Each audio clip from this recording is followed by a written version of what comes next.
To be for 28 months, all things being equal.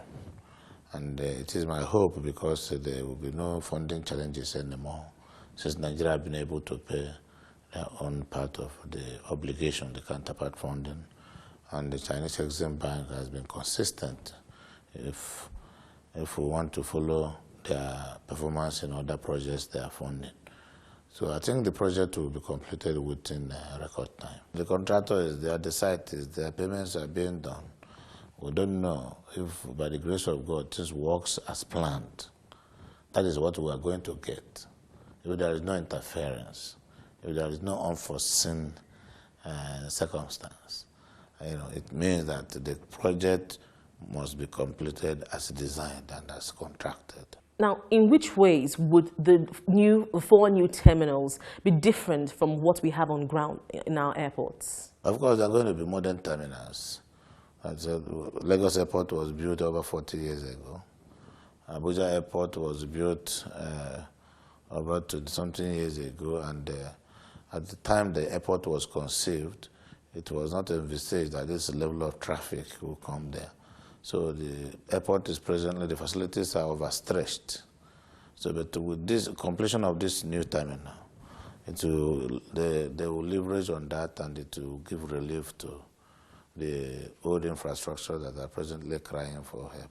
Now, during the last oversight, which your committee went to the airport in Abuja, you were concerned, you expressed concern that the terminals which we have on ground are not big enough to accommodate bigger aircrafts. Is this something which the committee is working on? Yeah, from what we have on ground now, Abuja Airport will soon become one of the best airports in this sub-region. The reason being that Mr. President has recently approved that the second runway be built. And with the second runway coming in now and the new terminal coming up, it means that all standards, Abuja Airport will now be a very modern airport that anybody can be proud of any day. The committee has been put in place to ensure that the second runway is constructed in Abuja. And the Minister of Finance, the Minister of FCT, the Minister of Aviation, Managing Director of FAN, they've been considered into a committee. And the President has given a marching order that the runway should be constructed without further delay. Now, in the past few weeks, we've had several air mishaps across the world, the latest one being the last one in Mali, the Algerian aircraft. In what ways is your committee, in which ways is your committee trying to ensure that Nigeria's airspace is safe, safety of the lives of, of the passengers flying in our airspace?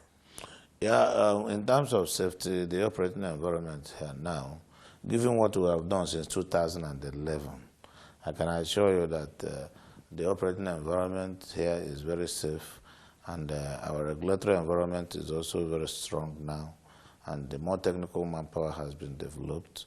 And when you hear that there's plane crash there, all of them may not be man-made. The one in Taiwan, you agree with me, the wind was not expected, the typhoon was not expected. The one in Mali, yes, apart from started by technical problem, which I don't want to begin to say exactly because the report of the investigation is yet to be out. So it is an accident. An accident is an accident. And accidents sometimes they are unavoidable. They are not within human capacity to control.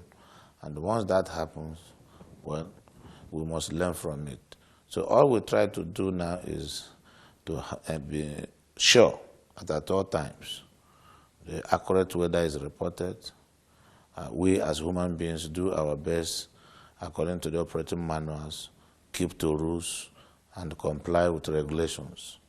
Then, and God on our side, we will avoid all accidents. Now, looking at the issue of technical manpower in the aviation industry, particularly the regulatory arm, has there been any improvement? A lot of improvement, and we are continuing. In the year 2013, NCA spent over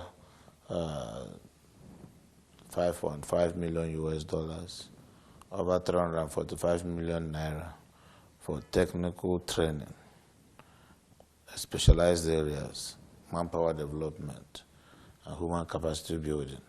And they will continue to do that because really, until they are properly trained and certified, they may not be in a better position to supervise and regulate the environment. Now, we know after the Dana plane crash, your committee did an investigation of the plane crash, and then you said, or your committee in its report said that one of the problems you discovered was we didn't have engineers who were type rated for different aircrafts. What is the situation now? When you are type rated on a particular aircraft, it means that is the aircraft you are trained to work on. When, for instance, you are a mechanic who repairs a vehicle and you specialize on the repair of a Mercedes-Benz or Mercedes-Benz cars, what we are saying is that if you must be supervised, the supervisor must be somebody who is trained on how Mercedes-Benz cars are repaired. So in this case, if you are an aircraft inspector, you professionally have been trained to inspect a particular type of aircraft. It means you are type rated. That is when you have graduated and certified to practice. You are type rated on Boeing. You are also another person is type rated on Airbus. Another person is type rated on Bombardier. So what we are saying that our regulators, if you are not being deployed to inspect a Boeing aircraft, you should be a technical person, an engineer that is trained on Boeing aircrafts. What we quarreled against last time was sending somebody who is trained on Boeing to go and inspect and certify an Airbus, which is not trained to work on. It is very wrong. And sometimes, before this time, they were forced to do some of these things because of lack of manpower and sufficient expertise to manage the technical challenges in the industry. Really, so has this changed? What do we have on ground as at present? They have recruited all specialized experts in their various areas to man these positions, and the training program is also ongoing, training younger people that will take over or that will support the experts that are on ground now.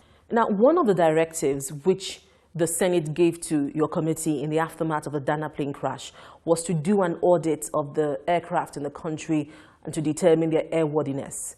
What was the result of the investigation? Yeah, if you recall that after that assignment, we came back with a resolution that reduced the age limit of certain aircrafts, passenger aircrafts and cargo aircrafts. What we have done is we looked at what is happening in other parts of the world to know the age limit of aircrafts, and we also considered the availability of service workshops and operational hangars and the facilities that are available here. We try to make sure that we don't allow very old aircrafts to operate anymore in Nigeria. The reason is because old aircrafts requires regular and routine maintenance. But if they are brand new aircrafts or aircrafts that are relatively new, you can afford to spend 6 months, 8 months, 1 year before they will go for a C check. But if they are very old aircrafts that will break down here and there, the tendency will be that the owner may want to manage. And it is this attempt to want to manage that usually leads to accidents. So what we have done is that prevention, they say, is better than cure. These old aircraft, since we don't have functional and very effective maintenance hangars, these old aircraft should stay in the West where such facilities exist. And then these relative new ones that will operate after some time before they will be taken abroad for maintenance should be allowed to fly. And that way I think we've done well. If you look at we don't have so many airlines now, but the few we have, they are operating relatively new aircrafts. Now this is where we draw the curtains for this week's edition of The Gavel. But in the next few weeks at the Gavel, we'll be examining some of the bills and motions moved and passed in the Senate and the House of Representatives during the year. So what motion or bill would you like to see featured on the Gavel? Please email us on thegavel@channelstv.com. Thank you for staying with us and see you again next week.